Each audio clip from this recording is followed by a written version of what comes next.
Hello everyone, this is Aldir Gracindo from Brazil. I hope it's everything okay there with you. I seldom speak English nowadays, so forgive me if I stumble on grammar and pronunciation, or if I read badly. I am going to at least try to be intelligible. I work with the A Voice for Men crew. I worked and I still do. And I'm the former editor of the AVFM's branch in Portuguese language. When I commented with the fellow MRAs on AVFM about the theme of this talk, I heard it was interesting and that I should do it. Well, you people tell me later.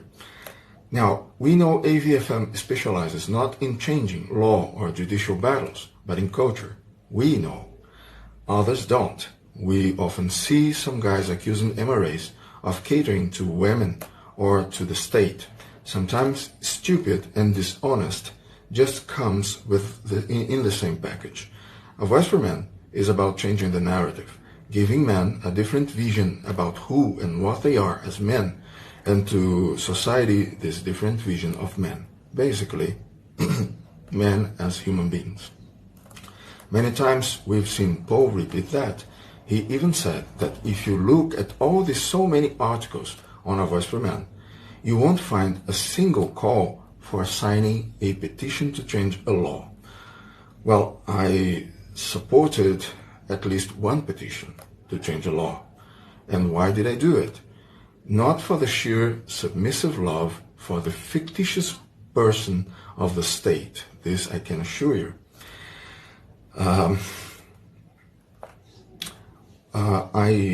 Very often, people come to the site and pages in social media, such as Facebook, and ask us to support petitions to change laws, to go out of the internet, to talk to politicians, to do some rallies and other actions they sometimes want to see done in real life and don't have the bravery enough to do it themselves, or sometimes, and more importantly, these people want some support for their own initiatives. Many people are very naive or don't have knowledge about the difficulties of this, let's call it game. The problem is not the misandric, gynocentric laws. The problem is indeed cultural, and it is built upon biological predisposition.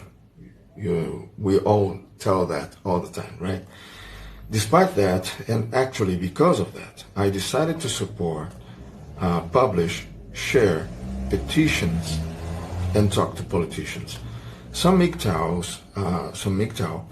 once asked me about what I do, how I do it, why I do it, how do I think things could change.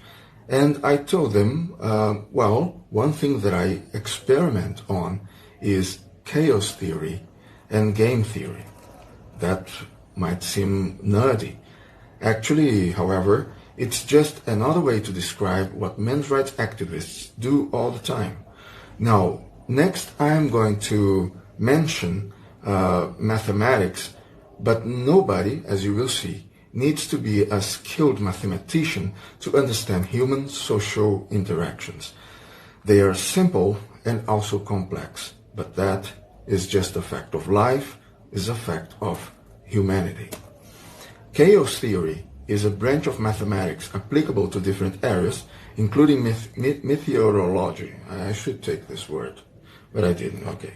Stock marketing, sociology, physics, computer science, political science, psychology, and philosophy.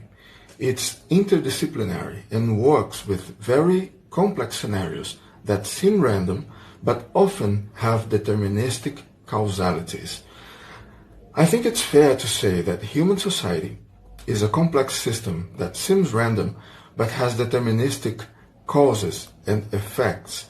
The fact that the causes and effects are, and the relation between causes and effects are too many, doesn't mean that they are not there, that they are not real.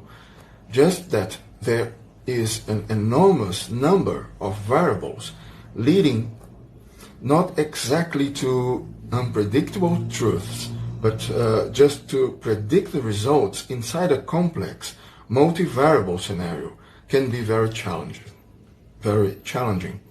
It seems fair to me to suppose that every phenomenon in human societies have cause and effects, and causes and effects, only we might not know them all because the variables influencing each one of them are just too many. Nevertheless, any input to the system can have smaller, bigger, or totally game-changing effects. So petitions, documentaries such as the Red Pill, interviews, social media insertions, the polemic satires of Paul Elam, rallies, judicial, mediatic, political events are inputs to the social, cultural, political system. They are causes as they are effects. Game theory is the study of mathematical models of strategic interactions among rational players, where each person advances or gains are affected by the decisions made by others. To put this simply, and its practical application, it's about predicting actions and reactions of other players to better inform decision-making for you as a player. So what is here called game is not a game situation only, though the poker game comes to mind, since they say when you play poker, you're not playing cards, you are playing the other players. Well, game theory can be applied to any situation involving social interactions. That's actually what it is for.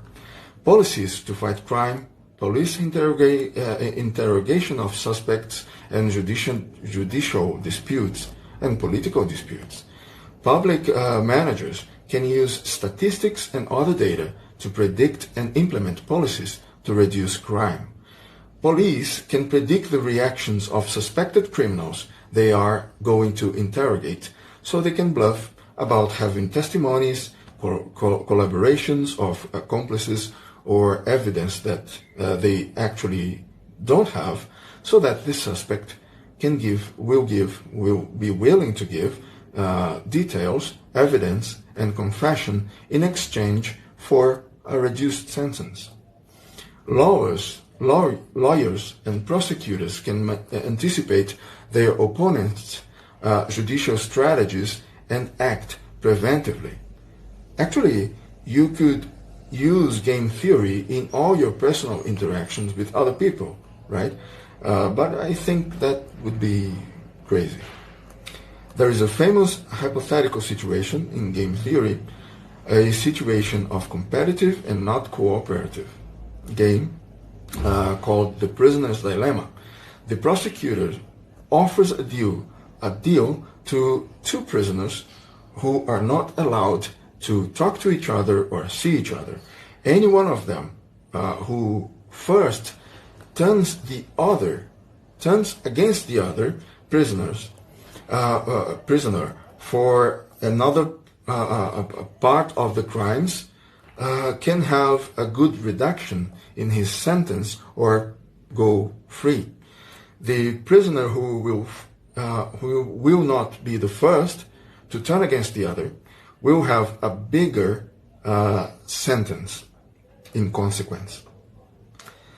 In case none of them turns against the other, of course, they could just keep the sentence they are already in prison for. But now each one of them has to predict the other's decision very quickly. Anyway, that's just hypothetical. I have a more interesting story to tell because it is a real story. In Brazil, as you may know, former President Lula of the Brazilian Workers' Party, the Partido dos Trabalhadores, was condemned in an extremely disputed case for the biggest corruption scandal in the world's history. During the process, President Dilma Rousseff interceded in his favor in a kind of desperate way. She decided to nominate him for a ministerial position in the executive. With that, the process in which he was being accused would have to go to the Supreme Court, that we call Supremo Tribunal Federal in Brazil. He would gain time and possible advantages because of hypothetically sympathetic Supreme Court judges nominated by him himself or by Dilma Rousseff, his protégé from the same Workers' Party, Partido dos Trabalhadores. We don't know really what could have happened, however, because the task force investigating Lula, was tapping the former president's phone. They recorded President Dilma Rousseff in a direct conversation with him, with Lula, and so they knew his strategy, or their strategy. They leaked the recording to the press, a daredevil, dangerous move from the task force, the prosecution task force, and they really, I think, really wanted to keep Lula under the jurisdiction of that one judge. The judge was the now famous Judge Sergio Moro, or Sergio Moro. There was no doubt a level of demoralization for the judge and the investigation, but for Lula, the public demoralization was much worse. That destroyed his strategy, and not only that, he was later condemned and arrested despite all the money, initial political support, and a team of lawyers. His political protégé, by the way, Dilma Rousseff, later lost the presidency via political impeachment. What were Sergio Moro and the investigation and accusation task force doing? What were they thinking? Well, I am not the only one who believes that they were using game theory every step of the way. They knew what would be the effect on the environment, not only judicial effects, but the political, the social effects of the situation of leaking that record. There is a solid literature on the application of game theory to judicial, criminal, white-collar, criminal judicial process. And so we can also use game theory. Actually, we already do that. We can anticipate, and we do, actions and effects of feminist activism, gynocentric traditionalists, gynocentric culture, politicians, parties, etc., as they being part of the game. We know those actors and the elements of our culture very well. Feminists are easy to predict. They repeat the same things. We know they are repetitive arguments and assumptions. They are flawed studies and statistics. The dark history of the feminist movement. We have the facts. We have the arguments. They are not easy to counteract, though. But they either can't control all the variables due to the complexity of the system, the complexity of this cultural, social, political system in where we are also actors, also players. So, chaos theory. Predicting what they'll do and what we can do against it or not, and how to use their actions and arguments against themselves, that has to do with game theory. Game theory predicts two kinds of situations, cooperative and non-cooperative. To us, however, the chaos theory of a complex, apparently randomic system comes to mind, and I think it's very meaningful and very applicable, very useful. Sometimes the relation between us and other actors is one of cooperation. Sometimes networking is what we have to do. Sometimes it is a conflict relationship. Sometimes it's a zero-sum game, sometimes not, sometimes asymmetrical, sometimes not so much. Sometimes another actor or cultural element is our friend of our goals. And for some things, but it's an opponent in the next situation. That's the case with traditional conservatism, for example. They are pro-family and supposedly anti-feminist in favor of fatherhood and paternity, but they always bring gynocentrism and even gynolatry with them. The relation is cooperative and competitive. And then we have MGTOW.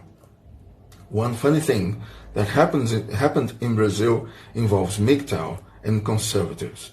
They went into a state of war and never got out of it. I know, that's not surprising.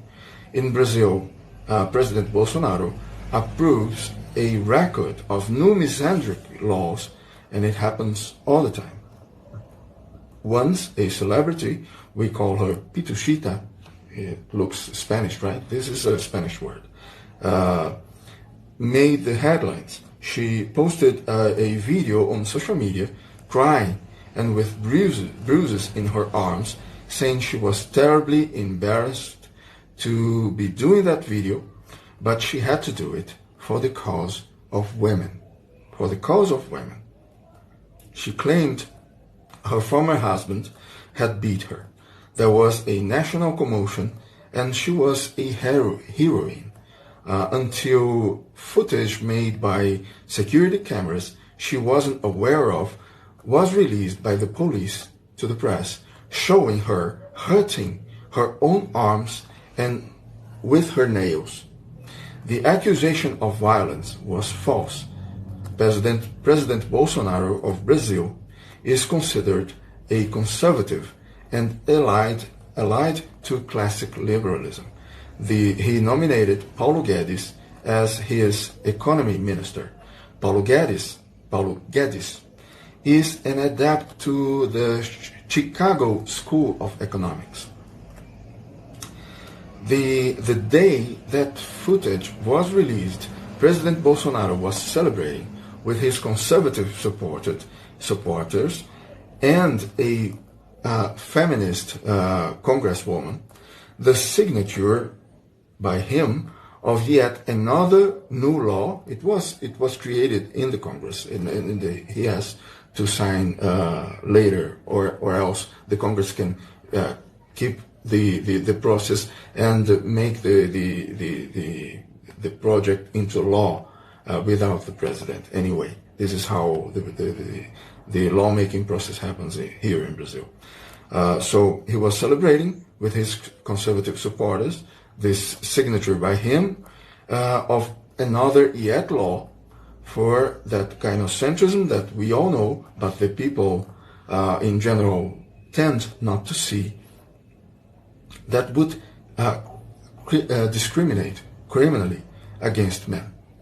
In this case, it was a law authorizing police authorities to write a distancing order to any man accused of violence against a woman. No need to go to a judge anymore. Any woman now needs to do in Brazil is go to a police station. The comments on the president's page, however, beside the comments of his supporters who were really excited by what was going on and celebrating that he was considered by the left as a misogynist, and now he's doing this, he's doing even more, right? However, the comment section on the page was showered by the same observation. That's why MGTOW only grows. People then started asking, what is MGTOW? That was good, right? It is funny that some conservatives believe that the men's rights activism would be, that we would be allies against MGTOW. Maybe that happened because we don't spew rhetoric against any kind of relationship, even dating or friendship with women. The actions of a parcel of MGTOW brings a group of traditional conservatives to know me, to know the men's rights movement, and to talk to me. They came to talk to me, really. Some MGTOW even think that they do all the work, so that us, MRAs, can afterwards have all the glory. Anyway, little by little, with information and sound reasoning, some traditional conservatives come to our side. Others don't. They are too gynocentric, actually. They will hate us for their whole lives. In game theory, there is the concept of Nash equilibrium.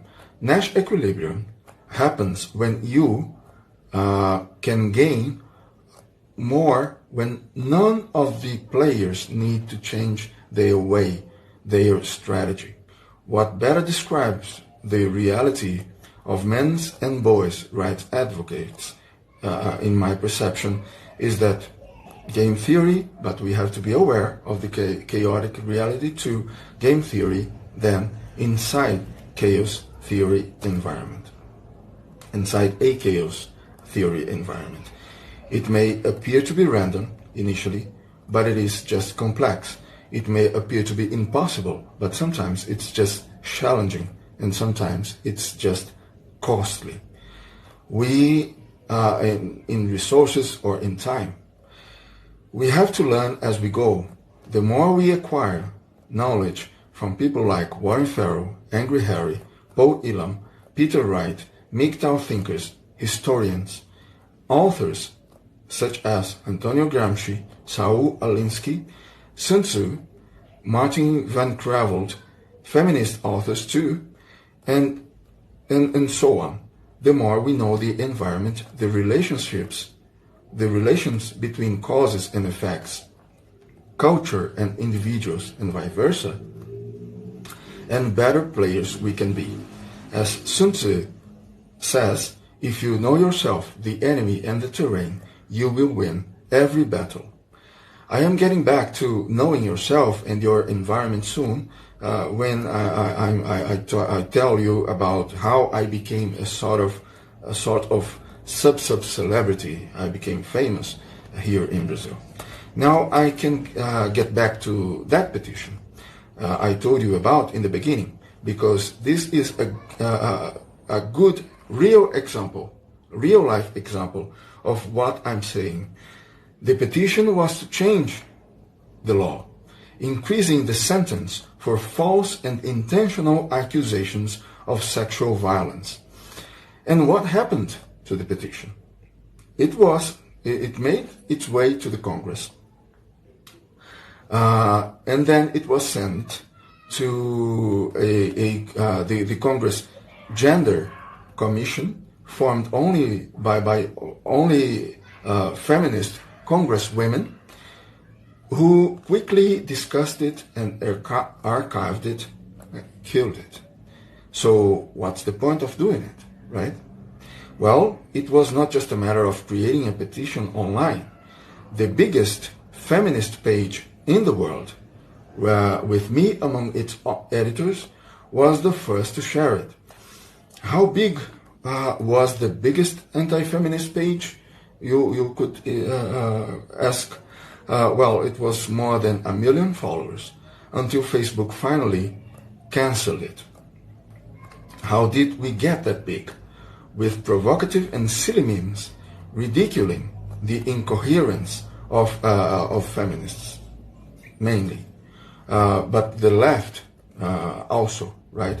The page was the editors of the page were all right-wing, conservatives, libertarians. Ridicule is too often stronger than rational argument, as Saul Alinsky mentions. We also had a group of editors, they were made of conservatives, traditionalists, and libertarians cooperating. We did not agree in everything. We had many fights among us, sometimes cooperative game or interactions, sometimes competitive game or interaction. The petition was created by a conservative and libertarian-leaning newbie politician or wannabe politician at the time. The false accusation stories shown on that page were so many. The sharing was so big. The adherence to the petition was just remarkable. As a consequence, the idea was resurrected by a congressman later, not yet approved. And the same idea keeps coming back every time a famous case of parental alienation and false allegation of domestic or sexual violence comes to the public attention.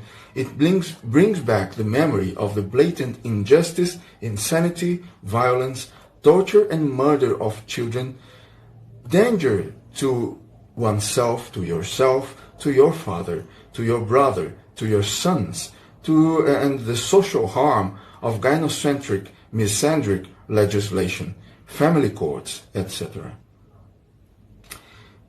It hits really too close to home to so many people.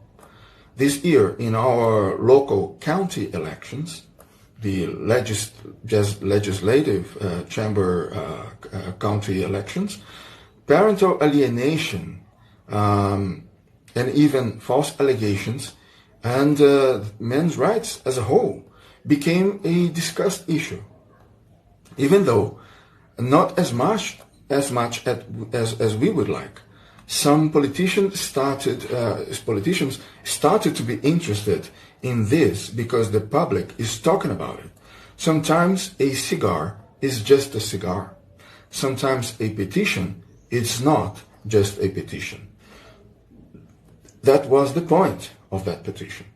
And that's why chaos theory and game theory have everything to do with us. The effects of our insertions in the complex social, cultural, political system can be measured by observation. The observation of the effects in culture. We search to create butterfly effects or domino effects. This is just strategic attempts, game theory, inside the current complex, chaotic social system, chaos theory. Because of networking and dialogue, even though I am myself sometimes an arrogant acid fellow, that prompted other people to support and ally to us. A VFM in Portuguese page on Facebook got more than 20,000 followers, which is half of the following of the former international AVFM page on Facebook. The point of chaos theory is that no matter from where you bring elements to the cultural and social system, you are sending our message. The men's rights or human rights or men's human rights movement narrative on the humanity and dignity of men and boys. It doesn't really matter if you do it from the bottom or in the bottom, from the middle, from any side, or from the top. It doesn't need to be a petition. Just like in this example, it was a petition. You can be effective. Still, the AVFM operational concept is spot on. In the end, it's all about culture. The point of game theory is that its strategies are very much applicable in the activism and advocacy for men's rights. This is our everyday thing. It's about knowing the environment, the elements in action, predicting the other player's moves, and knowing the consequences of each move, and use it all to have gains for the cause of men and boys. Our conservative executive has a minister of women, family, and human rights. If you are thinking that women come first, family in second, and human rights in third, I would agree with you. This is actually what they're saying, even though they don't. They are not so explicit, more explicit. Why women are special case, not included among humans, and where are the boys and men in this, you might also be asking, and you are very much right to ask. Some supporters of the men's rights movement, or men's rights activists, we could call them, here in Brazil, went to Congress and to this ministry. And they talked to many people, actually finding sympathetic listeners. Some women started talking about men's issues, about badly informed laws and policies, and the numbers, the statistics about it that are not mentioned in the media, in the mainstream media at least, on YouTube and other platforms. I thought it would be good to have a male face and voice on it. So I started to post more my own name and photo on AVFM in Portuguese page. My conversation with a very well-known Brazilian Christian conservative anti-feminist politician, her name is Ana Caroline Campagnolo, made a bigger number of conservatives to know and support, a big part of them, the men's rights movement and my work. A famous libertarian-leaning website in Brazil called Spotniks invited me to talk to a feminist in a video they posted on Facebook. The format was, we put a feminist and a men's rights activist to talk without them knowing. That means without any of us knowing what was the ideological view of the other. We could only suppose, because we knew what it was all about, that those perspectives would be opposed in something. It's a very interesting thing, this. I don't know if you have seen this in any other place, but the idea is that people with different views, political, ideological views, they can attack each other, right, and not treat each other really like as people, as humans, but we are all humans. So what would happen if you put these two people to talk as just people, and slowly they get to know what is the difference, what are the differences between them, right? That video went viral and now has more than 4.6 million views. In part, just prepare yourselves for this. What made the video so viral was that the feminists seemed, let's say, charmed by me in the video. People thought there was just some chemistry in the air between me and the feminist. Well, she was a quite pleasant person to talk to, I can say that, until the questions we were supposed to ask each other and guess each other's answers. In one of these questions, I said what I thought about feminism. I said, I think feminism is cancer. She was surprised and mortified. She actually left the place as soon as she could. I could see that she wasn't feeling well at all. It was like if someone had died, really. But see, I wasn't impolite to her in any time at all. She felt bad because of my criticism of feminism, of feminist ideology. This happens all the time when we talk to feminists. If we attacked feminism, we attacked feminist ideology, they feel as a personal attack to them. Anyway, after that, many people who had never heard about the men's rights movement now know it exists. I went from being called a voice for men's Aldir to the men's rights activist, and also the Chad activist. Well, they are not entirely wrong, right? You're not laughing. Thank you. Thank you for not laughing. I had to adapt also to Brazil's legal environment.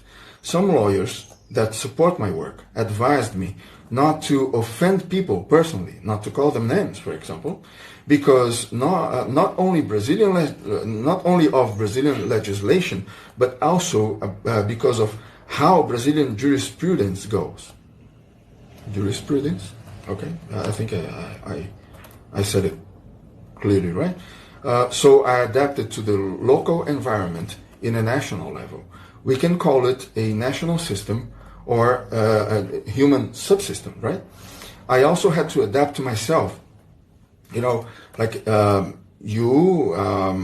Warren Farrell, you are not as Texan as Paul Elam. And Paul Elam didn't create a party and doesn't act through a party as Mike Buchanan in the United Kingdom. And people tell me that I look like a pickup artist, which I'm not, really, I assure you. Each of us has his own personality and style and can contribute in different ways. Talking gently and politely was a way I had to help our cause, and being part of a right-wing coalition page was also one way.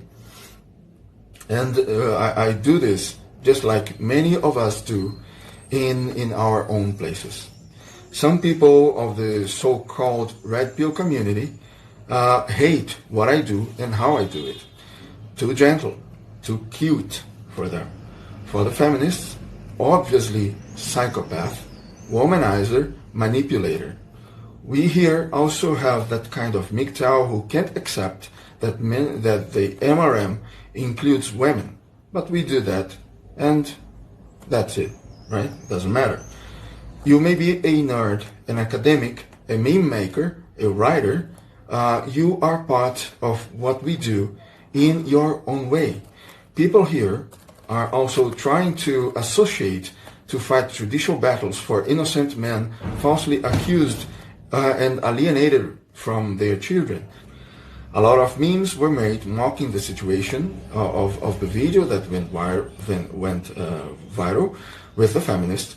One of them reads, "We put a feminist and a human being to talk without them knowing." And another in response reads, "We put a feminist and a schizophrenic to talk."